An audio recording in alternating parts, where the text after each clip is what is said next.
Back to the show, now to tech. Facebook, Microsoft, and Snapchat are stepping up their services to lure in more customers. And joining us now is tech blogger / expert, aka Techspert, Hillel Fuld, to talk about it. Welcome back from Hong Kong. Thank you, and well played. Techspert. Thank you. Techspert will Brangelina it, right? Even though they're not Brangelina anymore. So I know you were in Hong Kong doing tech stuff, I imagine. Indeed, indeed.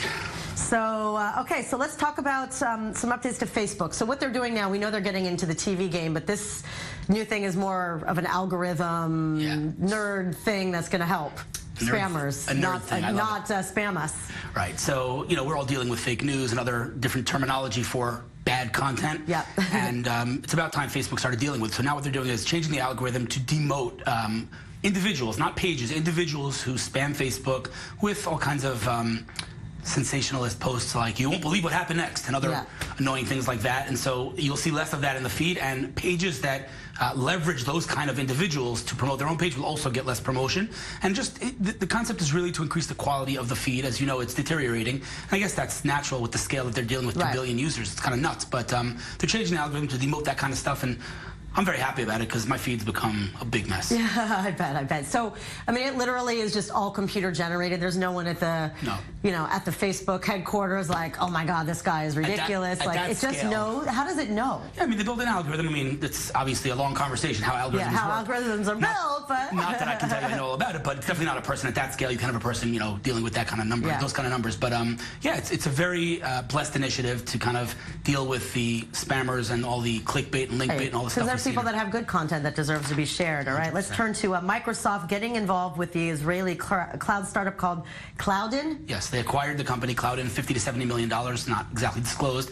Very, very interesting company, very hot company with thousands of clients, biggest companies in the world using them. And what they're doing is basically unifying the billing system for across the cloud. So whether I'm using AWS or Google's cloud or Microsoft's cloud or whatever it is, now with Cloudin, you can unify your payments and not have to deal with 85 different providers. And Microsoft's strategy is really to enable multi-cloud strategy. Right. And this kind of fits in with that strategy. So now I guess it's simplifying, streamlining the process of using multi-clouds. Makes a whole lot of sense. Very hot company. Interesting. Is it kind of like a little bit of a competitive edge against Apple? Because one thing about Apple, they make it so hard to share other services. Like, well, yeah, you're thinking on the consumer side. We're talking about the cloud in terms of, you know, my servers being in the cloud, you know, cloud computing, AWS and things like that. So, you know, Apple's not necessarily in that game as much. I mean, they do have their own cloud, but, you know, AWS and Google's cloud and Microsoft, you know, they're just Azure. something that's going to be easier on our lives. Yes, essentially. Okay, Snapchat making custom geofilters, which they had some before. Was there just kind of bugs in them? No, so I've made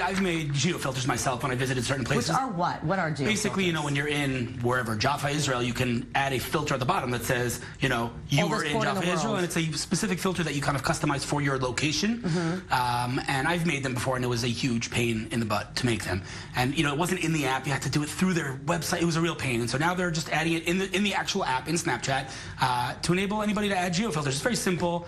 Not such big news, besides the fact that what's interesting is how fast Snap is innovating. They're coming up with new things all the time. They added a map so you could see where your friends are in real time. And, you know, they're fighting hard to survive against Instagram and the big Zuckerberg. But I like how fast they're moving, and I'm still... It's amazing. I mean, just in the past 2 weeks since I've been on the show, it's like every day there seems to be an update with Snapchat and Facebook. Listen, they have to work hard because their stock is bleeding. Their stock is not doing well. And again, they're combating Mark Zuckerberg and Facebook, who owns the entire, basically, ecosystem. So they gotta work hard.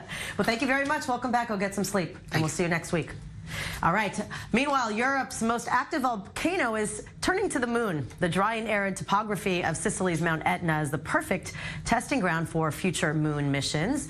German aerospace centers are testing robots on and inside the volcano to compile information on seismic activity.